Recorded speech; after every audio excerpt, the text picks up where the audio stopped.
יוצאת מתל אביב לחיפה במהירות 80 קילומטר לשעה. שעה לאחר מכן יוצאת רכבת מחיפה לתל אביב באותה מהירות.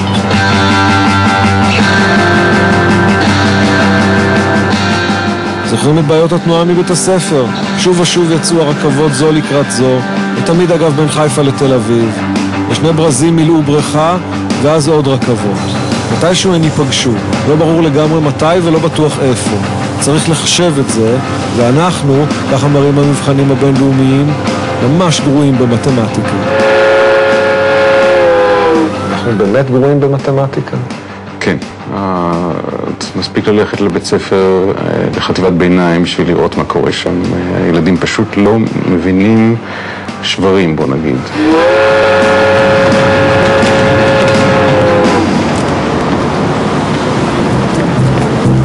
משנה לשנה אנחנו מדרדרים בדירוג העולמי.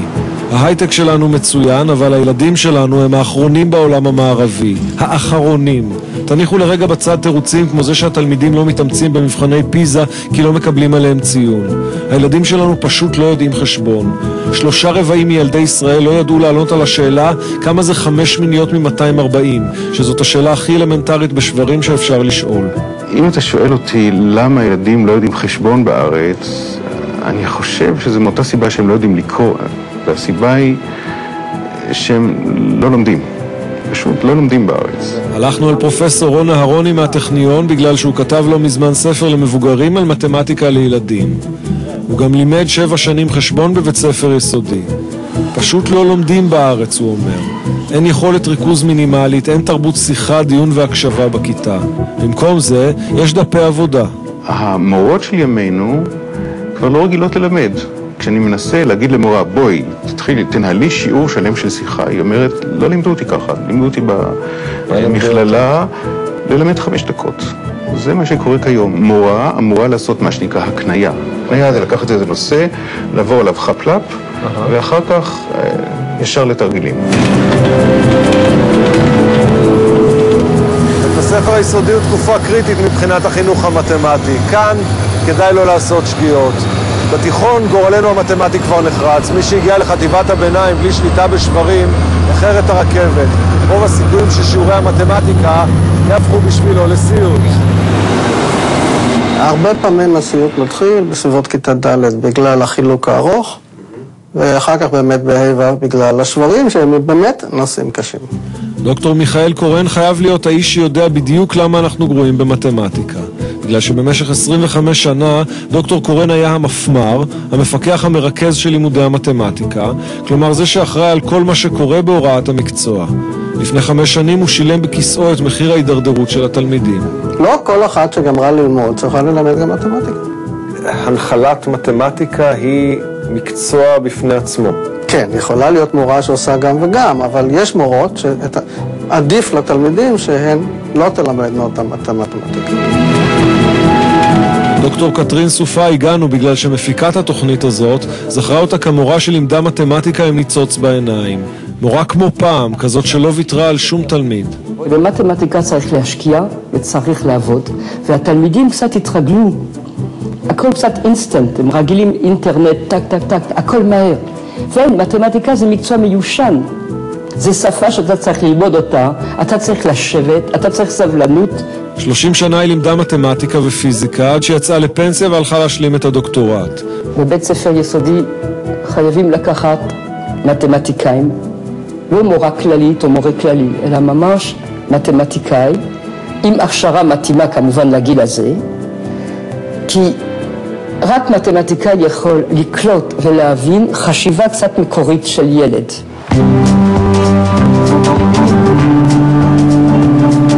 אני רוצה לחזור כמה שנים טובות אחורה לכיתה ה' למורה רינה כהן. היא ציירה 4 פינות של ריבוע.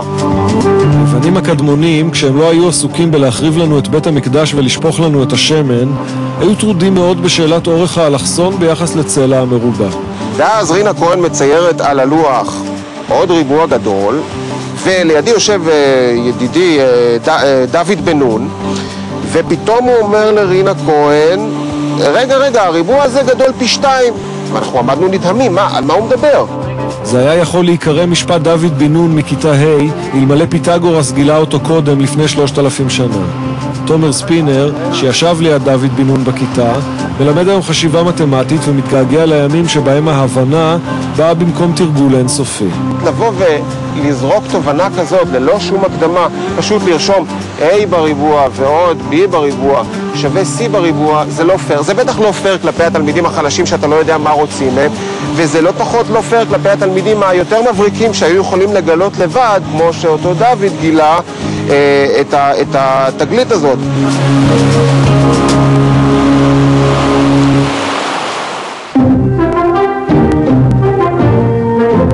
הרבה דיברו על השיטה. זוכרים את תוכנית סינגפור? קודם, במשך יותר מ-20 שנה, זאת הייתה שיטת הבדידים, שהכהנת הגדולה שלה הייתה פרופסור פרלה נשר. יש הרבה טענות על הבדידים, שאומרים, בגלל הבדידים הם לא מבינים. ולפני זה הבינו? אני לא יודע, אולי התוצאות היו יותר. א', כבר 6 שנים לא משתמשים בבדידים, הוציאו אותם מחוץ לחוק כאמור, ועדיין אני הולכת עכשיו לבתי ספר, והקשיים אותם הקשיים בדיוק. החשיבות של השיטה היא לא כל כך גדולה. אתה יכולת לראות שהשתמשו בבדידים, מקומות שמגיעים עם זה לתוצאות נפלאות, כשהמורה הבינה מה השיטה, מה היא מתכוונת לתת, ויכולת לראות מקומות שזה היה בלתי נסבל, וזה נכון לכל שיטה. הבדידים התעסקו עם מושג המספר הטהור ולא עם מניעה של הצ'ופצ'יקים. יכול להיות, אנחנו מתחילים להבין, שלא כל המורות הבינו את זה. יש הידרדרות מתמדת ברמת המורים. מורים של כיתות היסוד הם רובם אנשים שלא הצליחו במתמטיקה. זאת אומרת שהמורים עצמם מגיעים באיזושהי טראומה ומעבירים את זה באופן מודע או לא מודע. בבתי הספר היסודיים ללא ספק מלמדים מורים שהייתה להם טראומה בילדותם, והרבה אומרים לי, אני מתמטיקה זה המקצוע הכי שנוא. פחדתי מתמטיקה. טראומטיקה קורא לזה תומר ספינר. מילה חדשה שאין צורך להסביר אותה. את הגאונים קשה לך להרוס, אבל את המוכשרים, אם אתה מלמד אותם מספיק לא טוב, מספיק לא יצירתי, ומספיק שבלוני, ומספיק משעמם אותם, אז גם המוכשרים איפשהו יסבלו מטראומטיקה ולא ימצאו את הפוטנציאל שלהם. הדוקטור קורן אומר שיש משהו שמעבר לטראומטיקה ולשיטה ולרמת המורים. איבדנו, הוא אומר, את הכבוד לידע ולידענות, והמסר החפיפניקי הזה עובר מההורים לילדים ומקרין על בית הספר. זה החברה, זה התקשורת, זה ההרגשה שאתה יכול להצליח בלי מאמץ, כי מסתירים את המאמצים בדרך כלל. כל התרבות של הסלבריטי, כן? זה ההרגשה שמה שחשוב זה הכסף, ולא הידע. האגדה מספרת שבתחילת שנות ה-60 היינו מקום ראשון בעולם במתמטיקה. מקום ראשון. האמת היא שהיינו מקום ראשון, אבל בתחמנות. רק 20 מדינות השתתפו אז בסקר העולמי, 19 מתוכן נהגו בהגינות והעבירו את המבחן במתמטיקה למדגם מייצג של תלמידים. אבל אצלנו אמרו נעשה משהו אחר. העבירו את המבחן ל3 כיתות של מכוננים. אתם יודעים, too smaller the השפלה. וככה הגענו למקום ראשון בעולם בתחילת שנות ה-60. היום סין, פינלנד והונג קונג מובילות את הטבלה העולמית, הן עושות את זה כבר כמה שנים ועוד מגדילות את הפער. פינלנד בורחת לטבלה. אז מה עושים שם שלא עושים פה? אני חושבת שאחד המרכיבים החשובים באמת זה ההכשרה של המורים. אתה חייב תואר שני כדי ללמד. בהרבה מאוד בתי ספר, החל מבית ספר יסודי עד תיכון, תלמידים קמים כשהמורה נכנס, ובכיתות הנמוכות, כשהם עוזבים את הכיתה, אז ניגשים למורה, אחד לוחצים יד ואומרים תודה על היום. בפינלנד לא מחכים עד כיתה ה' כדי לברר מי צריך עזרה בלימודים. שם לא ממתינים אפילו יום. סוגרים פערים ישר, בכיתה א' לא מחכים, אלא ברגע שמישהו מתקשה, אז הוא מקבל חינוך נוסף, הוא מקבל עזרה, כך שבסופו של היום התלמידים כביכול ילכו הביתה עם אותו ידע. והכי חשוב, ערך השוויון נשמר שם בקפדנות. אין פערים בין תלמידים חזקים יותר ופחות, אין הבדלי רמה בין המרכז לפריפריה. כולם ליגת על. אין בתי ספר למחוננים, אין בתי ספר ייחודיים או פרטיים, אלא דואגים לכך שמעלים את כל רמת ההשכלה בעם.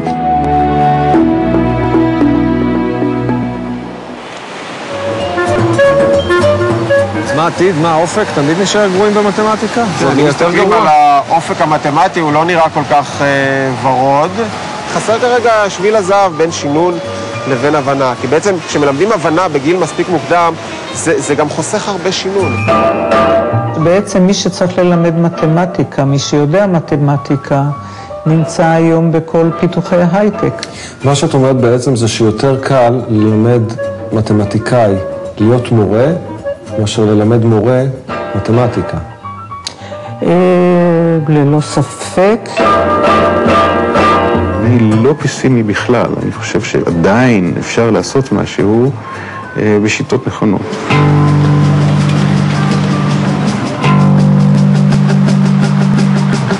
אולי מישהו יתעורר וסדר העדיפויות במדינה הזאת ישתנה. עוד חודש למשל, מארגן משרד החינוך של פינלנד סמינר בינלאומי לכל מדינה שרוצה להתנסות וללמוד איך עושים את זה שם. בררנו, והרשמה עדיין פתוחה.